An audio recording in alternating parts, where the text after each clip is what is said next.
नमस्कार दोस्तों, जैसा कि आपसे कहा गया था कि जम्मू तरक्शिल सोसाइटी एक सीरीज़ लॉन्च करने जा रही है। इस सीरीज़ का शीर्षक रहेगा वैज्ञानिक दृष्टिकोण। आने वाले वक्त में हम इस सीरीज़ में बहुत सारे टॉपिक्स जो हैं वो कवर करने जा रहे हैं। कुछ का विश्लेषण इस तरह रहेगा। वैज्ञानिक दृष्टिकोण क्या होता है, वैज्ञानिक दृष्टिकोण का भारत में इतिहास, वैज्ञानिक दृष्टिकोण कैसे विकसित किया जाए, बच्चों में वैज्ञानिक नजरिया कैसे पैदा करें, चेतना क्या होती है, क्या चेतना इस ब्रह्मांड का आधार है, वैज्ञानिक दृष्टिकोण और मजहब, एक जिंदगी क्या है और मौत क्या है, आत्मा परमात्मा है या नहीं, मौत के बाद क्या होता है, स्वर्ग और नरक कितने प्रकार के हैं, हर मजहब का स्वर्ग दूसरे मजहब के स्वर्ग या नरक से अलग क्यों है, ब्रह्मांड की उत्पत्ति कैसे हुई और ब्रह्मांड की उत्पत्ति क्यों हुई। हम अपना आज का प्रोग्राम पहले टाइटल से शुरू करेंगे कि वैज्ञानिक दृष्टिकोण क्या होता है, कैसे होता है, क्या करना चाहिए, इसके ऊपर हम बाद में आएंगे। आज हम सिर्फ इसके बेसिक्स के ऊपर जाएंगे कि आखिर वैज्ञानिक दृष्टिकोण क्या होता है। समाज ने जब भी किसी किस्म के बदलाव को महसूस किया है या किसी नवीन वस्तु या खोज को अपनाया है, उसका मुख्य कारण हमेशा सोच का विकास ही होता है। सोच का विकास हमेशा प्रगतिशील विचारों द्वारा ही होता है। प्रगतिशील विचार वह होते हैं जो हमारे जीवन में सुधार लाते हैं, हमें हमारे आसपास के हालातों को, प्रकृति के नियमों और रहस्यों को समझने में सकारात्मक और प्रगतिशील दृष्टिकोण प्रदान करते हैं। विचार हमारे जीवन में बहुत ही महत्वपूर्ण भूमिका निभाते हैं। सबसे पहले हमें यह समझना पड़ेगा कि विचार होते क्या हैं और विचार बनते कैसे हैं।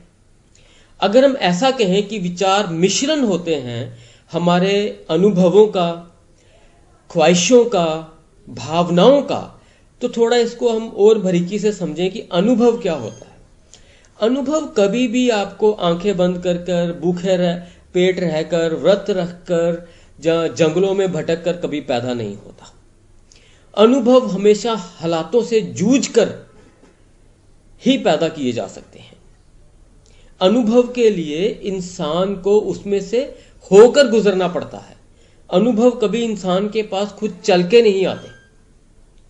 छोटी सी मिसाल, बिजली की नंगी तारों को अगर हम पकड़ लेते एक जोर का झटका लगता है। वो जोर का झटका हमें यह बताता है कि बिजली की नंगी तारों में करंट भागता है। अगर हमें इसे कभी भी हाथ डालना है तो पहले पीछे से करंट को डिस्कनेक्ट करना पड़ेगा या स्विच को ऑफ करना पड़ेगा। दूसरी बात, ख्वाहिशें क्या होती हैं?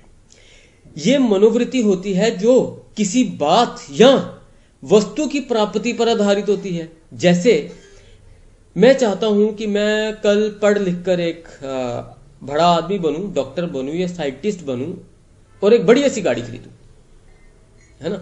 तो ख्वाहिशों में इंसान की अभिलाषाएं होती हैं, कामनाएं होती हैं, तलब और लालच भी होता है।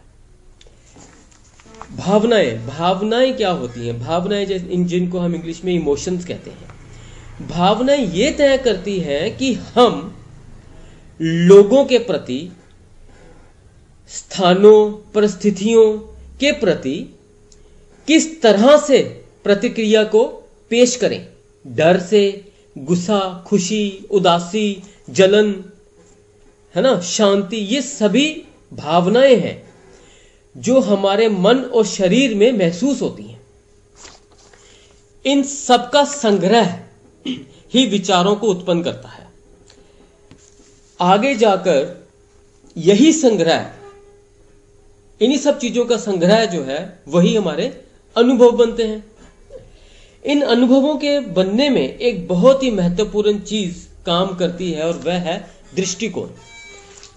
दृष्टिकोण पर थोड़ी सी रोशनी डालने से पहले मैं एक छोटी सी कहानी आप लोगों को सुनाना चाहूँगा, जो कभी मुझे मेरे एक तरकशील मित्र सरदार भूरा सिंह जी ने सुनाई थी। ये कहानी सुनकर आप खुद ही इसमें डिफरेंशिएट कर पाएंगे कि वैज्ञानिक दृष्टिकोण और अवैज्ञानिक दृष्टिकोण में क्या अंतर होता है।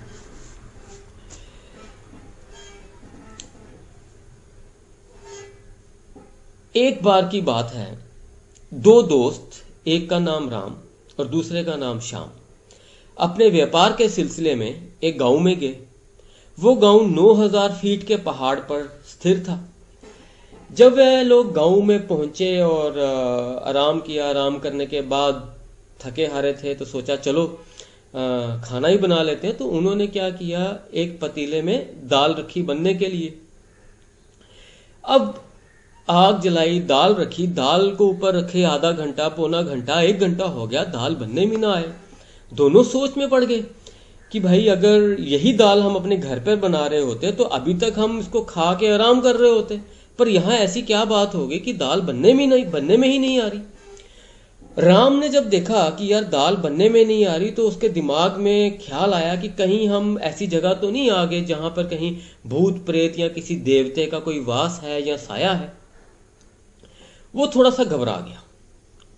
उसको लगा कि यार यहाँ कुछ हमारे साथ कुछ बहुत गलत हो जाएगा अगर हम इस जगह के साथ कुछ ज्यादा छेड़खानी करेंगे। पर श्याम जो था वो ये सोच रहा था कि दाल क्यों नहीं बन रही, इसका कारण क्या है। बड़ी देर तक ये लोग आपस में इस बात को डिस्कस करते रहे कि दाल क्यों नहीं बन रही।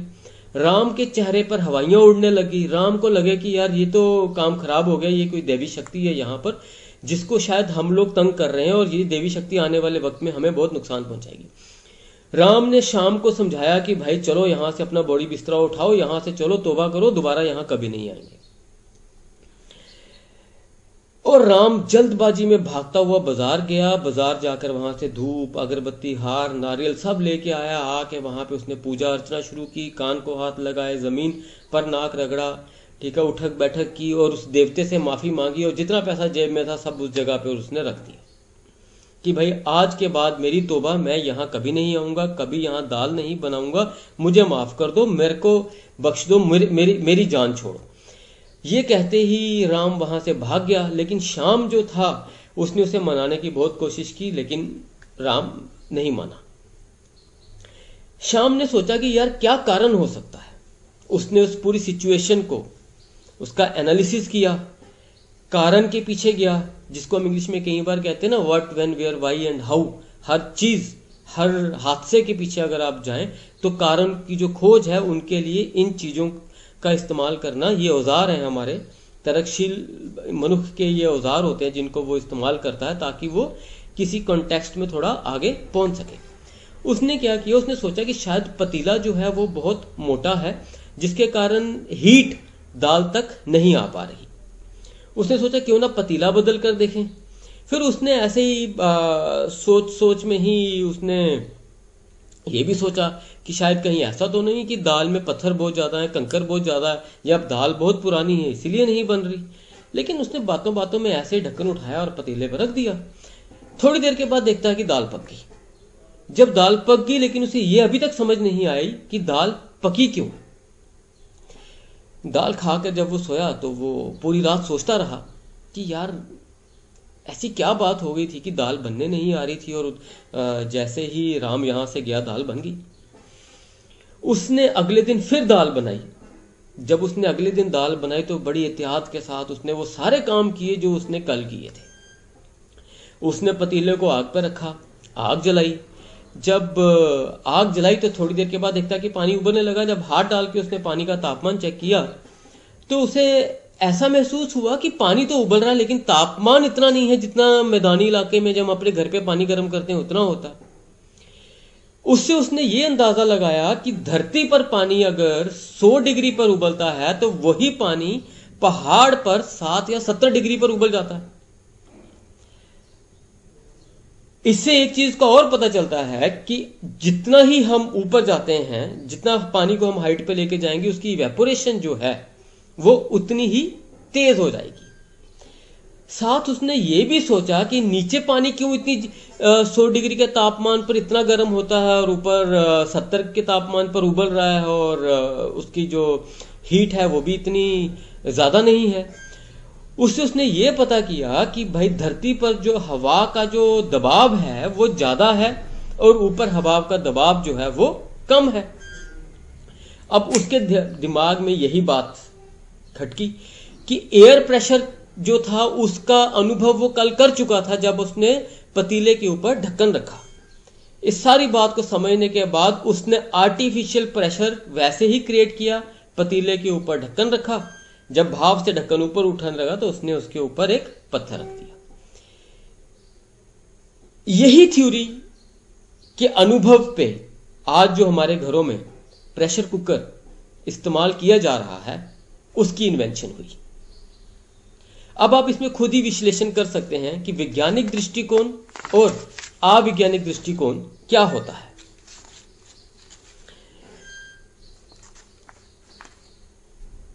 एक छोटी सी एग्जांपल और हम लेते हैं, उससे आपको खुद अंदाजा हो जाएगा कि इसमें वैज्ञानिक दृष्टिकोण कौन सा है और अवैज्ञानिक दृष्टिकोण कौन सा है। कई बार आपने खबरों में भी सुना होगा कि किसी जगह पर बरसात नहीं हो रही, बारिश नहीं हो रही है ना।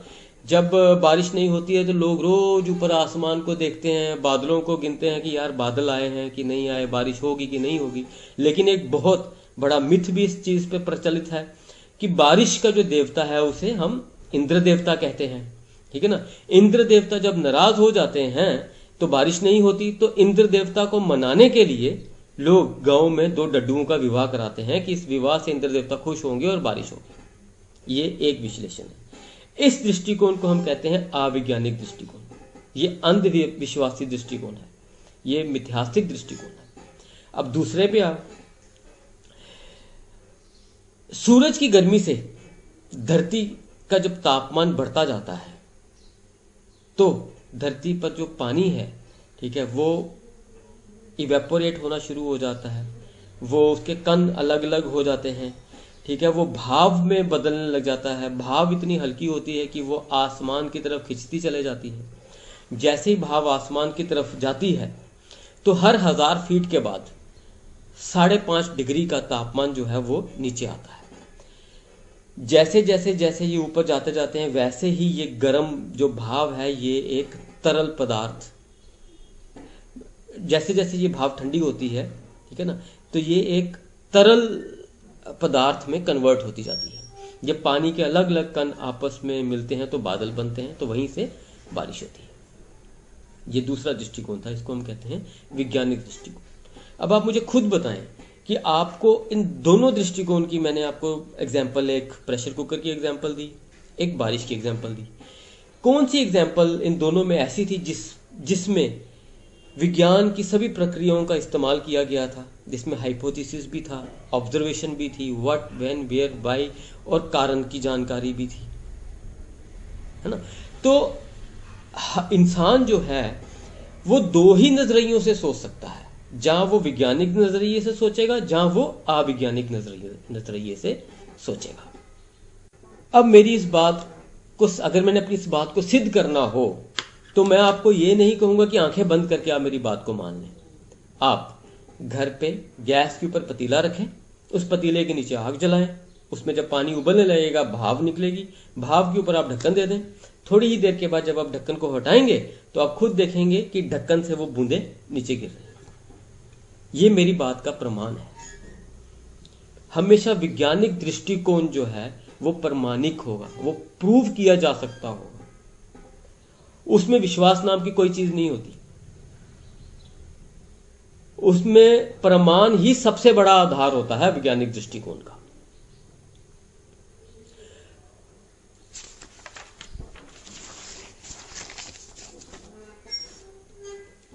सिर्फ वैज्ञानिक दृष्टिकोण ही सभी प्रकार के सत्य को जानने का आधार है। वैज्ञानिक दृष्टिकोण के आधार पर सत्य क्या होता है, इस बात को और गहराई से समझने की जरूरत है कि सत्य हमेशा ही आजाद होता है, सत्य हमेशा ही परिवर्तनशील होता है। आप इसको किसी किताब या किसी ग्रंथ में कैद करके आगे फुल स्टॉप लगाकर नहीं रख सकते।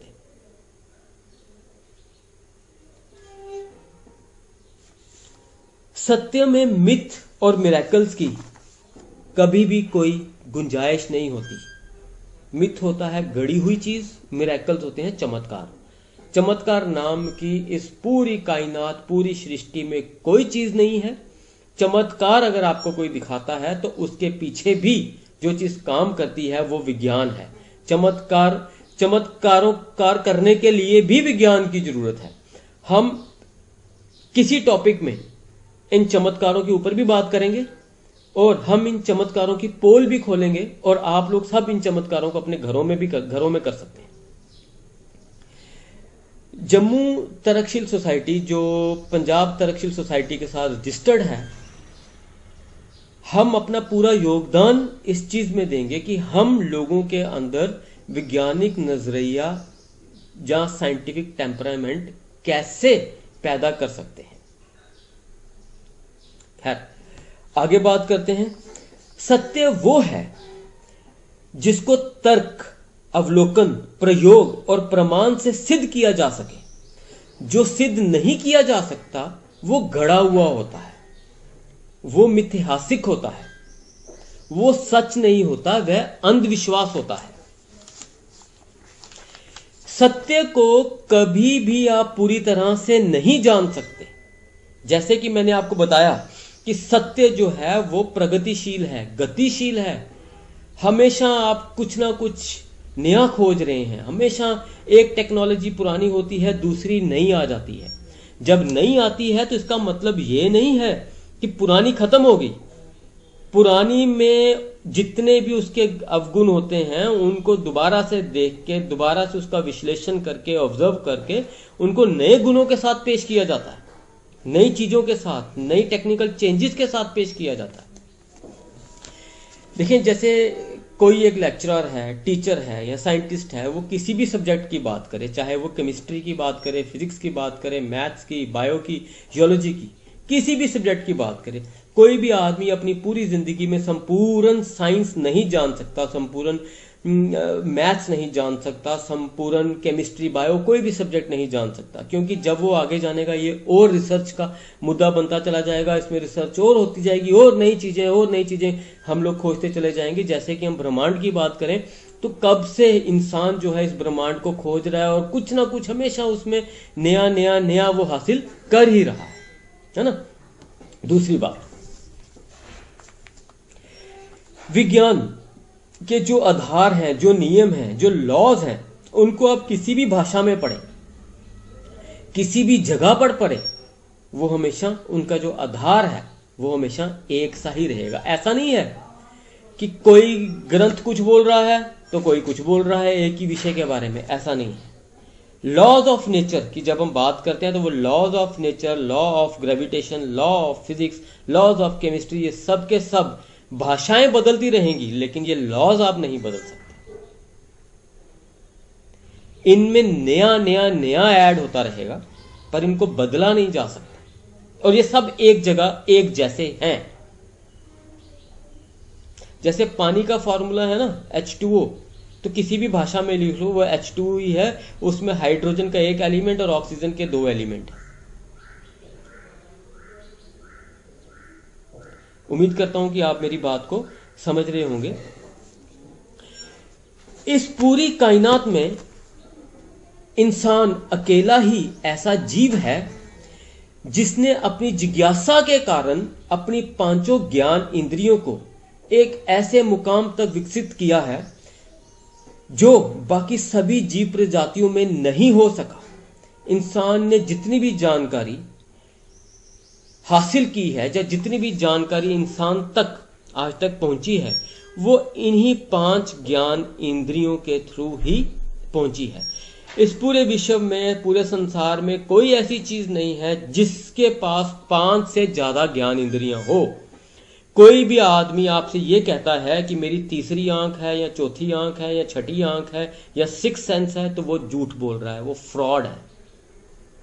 इन 5 ज्ञान इंद्रियों के अलावा ज्ञान को हासिल करने की और कोई भी प्रक्रिया हमारे पास नहीं है। यही 5 ज्ञान इंद्रियां हैं। जैसे आंखें, आंखों से हम देखने का काम करते हैं। विज्ञान ने हमारी आंखों को उस लेवल तक विजन को बढ़ा दिया है कि आप दूरबीन से, बाइनोकुलर से कहीं पर भी, मतलब बहुत दूर तक आप देख सकते हैं। टेलीस्कोप्स के थ्रू आप बड़े बड़े ग्रहों को भी देख सकते हैं, उनकी मूवमेंट्स को भी देख सकते हैं, है ना। इसी तरह से हमारे कान, हमारी सुनने की शक्ति को ज्ञान ने बढ़ाया है। हम माइन्यूट से माइन्यूट आवाज तक को सुन सकते हैं और उस माइन्यूट आवाज से हम अंदाजा लगा सकते हैं कि इन आवाजों का हमारे ग्रह पे या कई रिसर्चेस पे क्या असर होने वाला है या होगा। उसके बाद हम बात करते हैं नाक की, जिससे हम सूंघने का जो काम करता है। उसके बाद हम बात करते हैं जीभ की, जो हम टेस्ट की बात करते हैं। हम टेस्ट करके बता सकते हैं कि इसमें क्या केमिकल है ना। 5वीं अगर हम बात करें तो वो हम स्किन की बात करते हैं, जिसे हम स्पर्श कहते हैं कि कोई चीज़ जब हमें टच करती है, कोई कीड़ा हमारे इसके ऊपर रेंगता है ना, तो वो स्पर्श से हमें पता चलता है कि हवा ठंडी है या हवा गर्म है। यही 5 इंद्रियां हैं जिनके द्वारा हम लोग ज्ञान को हासिल करते हैं। हमारी ज्ञान इंद्रियां और विज्ञान आपस में इंटर रिलेटेड हैं, डिपेंडेंट हैं। जैसे जैसे ज्ञान विकसित होता है, ज्ञान इंद्रियां विकसित होती हैं, ज्ञान इंद्रियां विकसित होती हैं, ज्ञान विकसित होता है ना। जैसे जैसे ज्ञान विकसित होता है वैसे वैसे हम सत्य के और पास पहुंच जाते हैं, है ना। तो यदि ज्ञान इंद्रिय विकसित हो रही है, ज्ञान विकसित हो रहा है, इसका मतलब ये है कि जो सत्य है या ज्ञान है ये गतिशील है, ये चल रहा है। आप खुद सोचें कि ये बढ़ता ही जा रहा है, बढ़ता ही जा रहा है ना। इसमें गुणात्मक परिवर्तन होता ही जा रहा है, नए नए गुणों का पता चलता है, नई नई वस्तुएं खोजी जा सकती हैं, है ना। उनकी नई नई चीजों की उत्पत्ति हो रही है। अगर ज्ञान गतिशील नहीं होता, ये स्टैग्नेंट होता है ना, तो नई चीजों की उत्पत्ति बंद हो जाती, हमारी जिंदगी में प्रगति खत्म हो जाती, है ना। नव विकसित विश्व की जगह वह अचल मुर्दा कूड़े का ढेर बनकर रह जाती।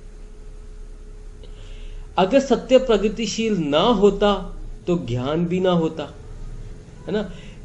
जिन दिमागी ऊंचाइयों को आज मनुष्य जाति ने छुआ है, जिस कंफर्ट से हम आज अपनी रोजमर्रा की जिंदगी जी रहे हैं, जिस टेक्नोलॉजी का हम रोज सहारा ले रहे हैं, चाहे वो मेडिकल साइंस हो या किसी भी फील्ड में हो, है ना, यातायात का फील्ड हो, ठीक है, साइंस का फील्ड हो, ग्रहों की खोज का फील्ड हो, जियोग्राफी का फील्ड हो, है ना, जियोलॉजी का फील्ड हो, एग्रीकल्चर का फील्ड हो, इनमें जितने भी सुधार आ रहे हैं, जितने भी गुणात्मक परिवर्तन आ रहे हैं, ये सब नहीं होते अगर ज्ञान गतिशील नहीं होता। और एक बात, कोई शातिर बुद्धि वाला या कम बुद्धि वाला आदमी हमें इस सवाल पर घेर सकता है। वो ये कह सकता है कि यार अगर ज्ञान परिवर्तित ही हो रहा है ना, साइंस विकसित ही हो रही है, तो तुम्हारी बात की क्या वैल्यू है। इसका मतलब कि तुम आज कुछ कहोगे तो कल कुछ कहोगे। बहुत जेन्युइन सवाल है ये हमें, जो लोग इस पर्टिकुलर साइंटिफिक टेम्परामेंट की डेवलपमेंट की जो बात करते हैं, जब वो इसमें नए नए होते हैं ना, तो इस तरह के सवाल सामने आते हैं कि आपकी बात की क्या प्रामाणिकता। आज आप ये बोल रहे हैं, कल आप कुछ और बोलेंगे, है ना। लेकिन इससे घबराने की जरूरत नहीं है। इस सवाल की कोई कीमत या कोई वैल्यू नहीं है। पहली बात ये कि ये शंका फिजूल है। ब्रह्मांड में, इस पूरे विश्व में जो भी प्रक्रिया चल रही है, ठीक है ना, वो बदलाव के कारण ही चल रही है। हर चीज हर समय नई और बदलती जा रही है। ये बात सिर्फ विज्ञान ही बता सकता है। कोई मूढ़ सोच या कोई अंधविश्वासी फिलॉसफी इस बात को नहीं बता सकती ना। अब एग्जाम्पल ले लें पानी की। जब आप दरिया में खड़े होते हैं, आप पानी में अपने पाँव डालते हैं, तो आपके पाँव के नीचे से हर समय जो पानी निकल रहा है वो नया है, पुराना पानी नहीं है, क्योंकि पुरानी में बहाव है और हर चीज बह रही है, हर चीज गतिशील है। इसका एक और बड़ा अच्छा जवाब आप दे सकते हैं, एक और बहुत अच्छी एग्जांपल है इसमें। देखिए, पहली बात तो ये है कि ब्रह्मांड जो है वो गतिशील है, परिवर्तनशील है ना। तो अगर ये गतिशील भी है, परिवर्तनशील भी है, तो ये बढ़ता जा रहा है, इसी तरह से हम और आप भी बढ़ रहे हैं, है ना। अगर ये गतिशील नहीं होता, परिवर्तनशील नहीं होता, आगे नहीं बढ़ता, ठीक है ना, तो हम लोग अपने माता पिता के रज जड़ तथा वीर्य के कीट में ही रह जाते, हम लोग बड़े ही नहीं होते, हमेशा वीर्य ही रहते। आज 21वीं सदी में विज्ञान की जिन खोजों को हम अपनी मुट्ठी में बंद करके बैठे हैं, उनकी एक ही जन्मदाता है, और वो है क्यूरियोसिटी, जिसे हम जिज्ञासा कहते हैं, उत्सुकता कहते हैं। इंग्लिश में एक बड़ी अच्छी सेइंग है कि curiosity is the mother of invention. जिज्ञासा या उत्सुकता जानने की इच्छा को कहते हैं। ये जानने की इच्छा आदिकाल से ही मनुष्य में रही है। जब बिजली चमकती थी, बारिश होती थी, आंधी तूफान, है ना, उसके बाद बीमारियां जिनसे हमें बहुत नुकसान होता था, उनकी वजह, उनके कारण को जानने की उत्सुकता हमेशा मनुष्य में प्रबल रही है। और शोषणकारी वर्ग हमेशा इस उत्सुकता को, इस इंसान के जानने की क्यूरियोसिटी को हमेशा दुश्मनी की नजर से ही देखता रहा। इंसान की उत्सुकता ना बढ़े, इसके लिए ऐसी ऐसी कहानियां गढ़ी गई हैं, ऐसे ऐसे ग्रंथ लिखे गए हैं, ताकि इंसान सच की खोज की तरफ ना जा सके। जो बताया गया है या जो सुनाया गया है, इन कहानियों को इतनी बार सुनाया गया है कि लोग उसी को सच समझें। जितना लोग इन कहानियों को सच समझेंगे, उतना ही लोग इन शोषणकारियों को भगवान समझेंगे, इन शोषणकारियों के गुलाम रहेंगे। इनके रहमो करम पर समाज पलेगा, लेकिन फलेगा और फूलेगा नहीं। इस बात को समझें।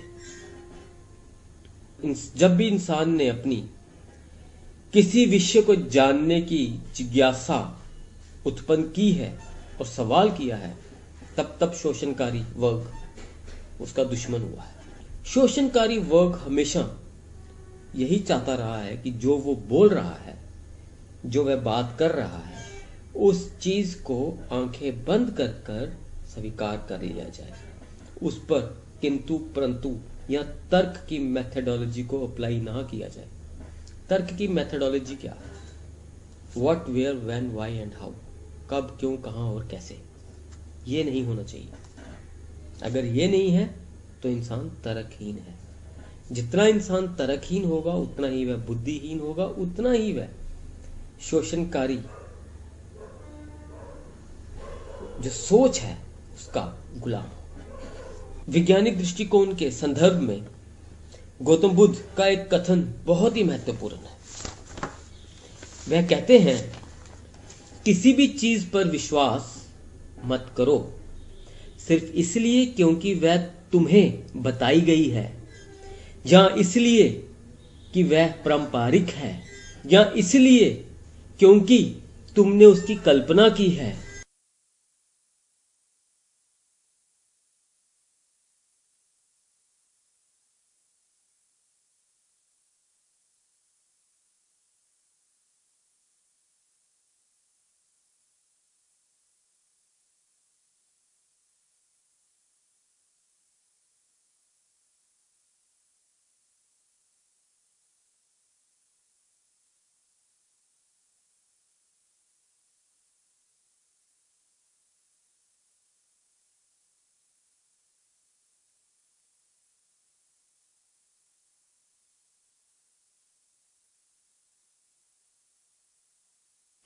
अपने अध्यापक की बात पर भी विश्वास मत करो सिर्फ इसलिए कि तुम उसका सम्मान करते हो, परंतु सामयिक निरीक्षण और विश्लेषण के पश्चात सभी के हित, लाभ और कल्याण के लिए उस मत पर विश्वास करो, उस पर बने रहो और उसी को अपना मार्गदर्शन मानो। बुद्ध के इस कथन के अनुसार जो धार्मिक मान्यताएं हम पर थोपी गई हैं,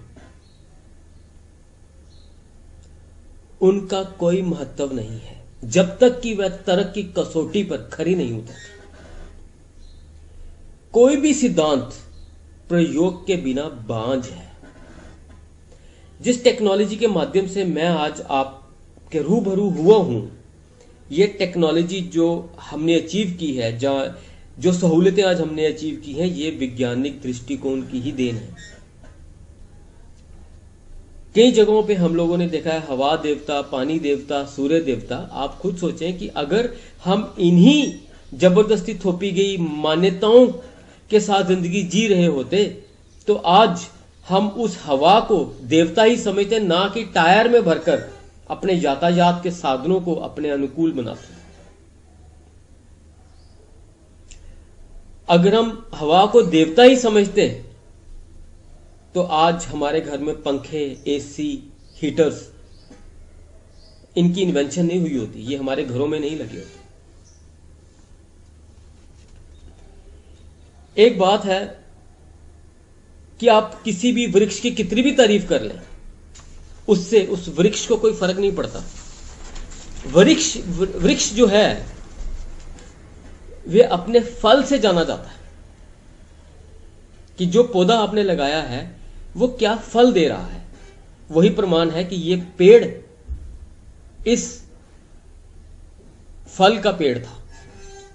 इसी तरह से आपको यह सोचना है कि जिस अंधविश्वास का पेड़ हम लोगों ने अपने जीवन में लगाया है, वो पेड़ हमें क्या दे रहा। हमने अपना आज का विषय कि साइंटिफिक टेम्परामेंट या वैज्ञानिक दृष्टिकोण क्या होता है को बहुत ही आसान और सरल भाषा में आपके सामने रखने की कोशिश की है। मैं उम्मीद करता हूं कि आपको ये बात समझ में आई होगी और साथ ही आशा करता हूं कि आपके जो भी सवाल होंगे आप हम इस वीडियो के नीचे आप हमें भेजें।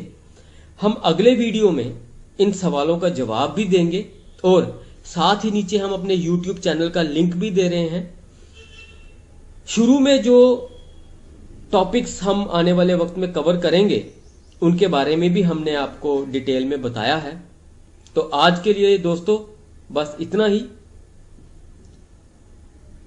आने वाला टॉपिक आपको हमारे तरकशील जम्मू तरकशील सोसाइटी के पेज पर उसकी इत्तला पहले ही दे दी जाएगी और इसी तरह से पूरे प्रोग्राम की रिकॉर्डिंग हम अपने YouTube चैनल पर भी और पेज पर भी डालते रहेंगे। शुक्रिया, धन्यवाद।